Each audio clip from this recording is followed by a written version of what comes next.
Hi, my name is Cole and you're watching Cole Tech Review na napunta karon para mag-unbox and quick review sa usa ka smartphone gikan sa Vivo.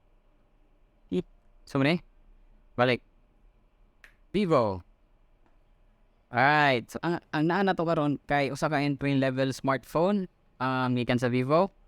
Nawa man ang focus pero mo to siya usa ka smartphone gikan sa Vivo nga entry level. Before we start, please do subscribe and watch the end of the video until the end of the video, and please do like and share this to your families and friends if ever. Please word my channel so that nga maka review pata o laing-laing mga smartphone or even other gadgets nga inyong ganahan, and please comment down below kung sa inyong ganahan. Okay, thank you, and let's go. Let's start sa atong unboxing nga quickie.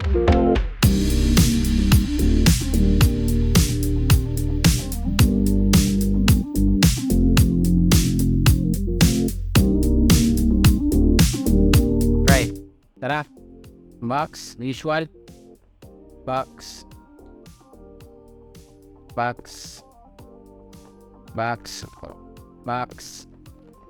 okay, ang inyong gibuhat, usually nanin mga box, baka nga, gahi kay ablihan, so na, dara, cellphone, ang nagana, sunod kay ang mga papel nga din niya basahon, then naada yun ang 10 watts nga charger brick, then ang cord which is type C na ni, type C na cord, then SIM ejector pin or SIM ejaculation, then draft atong habaon sa iyang plastic di ba? So draft mo na siya ang ato ang Vivo Y16 na sa likod, display yung likod and the design. Alright, so let's start. Please take note nga ang kanisiyang nga Y16 is upgraded ikan sa iya mga older brothers, which is ang Y15A and Y11, and similarly this has the same design sa Y02s. As you can see, big camera bump and dako nga circle, and the design sa likod we have an anti-scratch and anti-fingerprint nga design. This is a plastic material. This is the thinnest, one of the thinnest sa usa ka smartphone nga entry level. Take note, entry level nila ilan ning nabuhat nga ni ka-thin, and for a price nga magsugod og 7,999 or 7,999 with 4 gig of RAM and 64 gig of storage. Ang nanato karon is mo nga variant. We have two available colors, which is the drizzling gold and the stellar black, which is nanato and atong kuptan stellar black. And the reason I think stellar black is because of the design. Nice stellar stars so ba, or galaxy light nga na ang ako pasabot nga galaxy is may mga meteorites nga if maigo sa sunlight or direct sunlight or any lights na maigo so mausap ang iyang makita gini mo siya mga white. Price sa other variant is 8,499, which is 4 gig nga RAM and 128 gig of storage. So better nga ilaw pauntang di padakan. Okay, ang Y02s which pricing about 6,000 plus or 6,499, then same ra for I think 232 or 332. I'll put the link below para makita niyo ang video sa Y02s. Okay, balik ta sa design. We have 6.51 IPS HD plus IPS LCD panel, plastic material ni, again plastic material. Then sa side we have ang volume rocker sa right side if magatubang sa right, and sa left side wala na, plain aesthetic na, which is feel like premium siya, mura siya premium kung imo ikapon or mag-ikap ka or magkapot ka sa cellphone if imo i-flex. Pero siya premium so paminaw, nindot yun siya ang design, and which is ang price niya may very affordable and kaya rin niyo sa bulsa. And we also have installment or nasa yung mga installment na available sa ubang stores like Home Credit to dili ni kuan sa Home Credit So balik ta, we have volume rocker diri sa ubos, the same. Then additional type C na ni siya din sa ubos, so para paspas slight ang iyang charging speed. Then the headphone jack nasa ubos. Then on top din kay ang sa inyong tuslokonon sa SIM ejector tool, ang SIM card tray.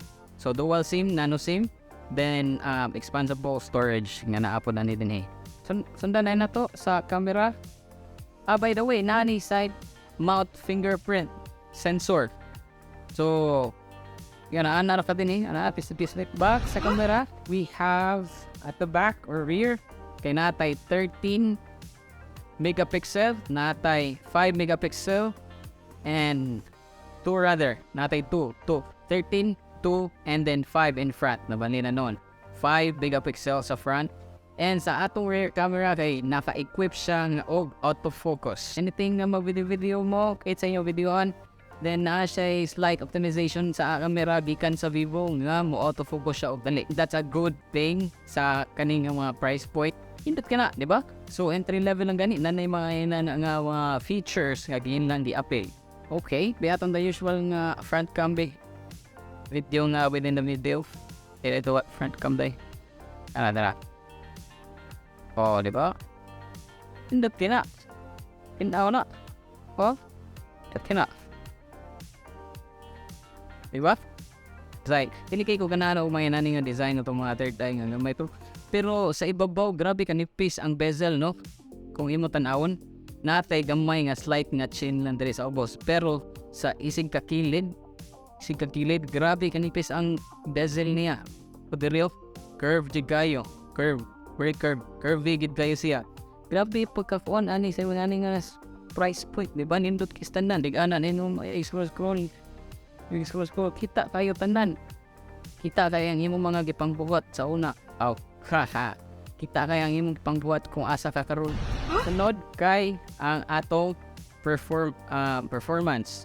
Gaming, good. Okay lang with lower settings. Maka-game man siya, and the usual pwede maka-open o multitask ka. Kay naatay MediaTek Helio P35 nga processor, and with the latest FunTouch OS 12 Android 12 operating system. Other features natay extended RAM 2.0, natay multi-game mode equip nga feature. With the expanded 2.0 RAM nga feature kay naay +1 instead of 4 +1 may mo na siyang 5, di ba? It's a good thing if ever nga may ka na atik na siya mo operate or mo gana if ever nga paspas na yung magbuhaton sa usang mga application dagan mo ipang open or mag-game mo. And gamit kayo sad ang ilang game mode, multi-game mode if ever mag-game ka with natin mga settings buhaton na natin isa iyang kilit para optimize ang imong ang gaming performance niya. Okay? Lastly, kay ang iyahang battery life. Grabe, ang mga pricing karon kay sa mag-start umay na ni nga price ba ngadan ko na yung battery ba abot na on na ni og 5,000 mAh or 5,000 imong mama. Sa 5,000 nga battery, 5,000 mAh nga battery, so nindot na kayo na tanda na mo babuhat sa isa ka adlaw. Dugay na ni siya malubat. Anything nga inyong pambuhaton, mag-TikTok, mag-YouTube, maminaw kanta, mag-search ka kung naka sa eskwelahan, research or something. Kung naka-data, di ba? If naka-data available. Good things that kay hinay ang iyang kuan sa battery. Dugay dyan siya battery, but kay ang iyang display which is nalantay HD plus IPS LCD display. In my opinion, para sa kaning price nga mag-start og 7,999, grabe nindot ang kani para sa iyang design. Gamay nga bezel inanid niya taas og view 6.51 inches or ang iyang wide sa kanang isa ka display daghanag ba view. And the camera, 13 megapixel nga camera. Nindot na siya for an entry-level smartphone. Sa performance, okay lang. Kung browse lang tanaw YouTube and other things nga for business like ang imong button. But for gaming, if you're a gamer nya kani mong gamiton, you might wanna check on something else nga other smartphone nga mid-range baron or higher end nga smartphone. So disregard lang ni siya kung inana ka imong type nga imong gipangita. But for other features ay niya kay design wise, check. Camera, okay. Performance, okay lang pod. Para sa usa ka tawo nga inani ang gipangita. So ikaw unsa man ang pangita, let me know. Comment down below, let me know what your thoughts are. And thank you for watching Cold Tech Review. Before the after any end, so please do subscribe and like this channel. I-support ko ninyo sa kaning channel para mausab pa og dagatang ma-review nga mga smartphone gikan sa ubang brand.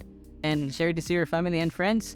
Share this on Facebook or Instagram kung unsa man. Share your friends on Messenger or anything social platform, TikTok or unsa ba. And thank you and goodbye.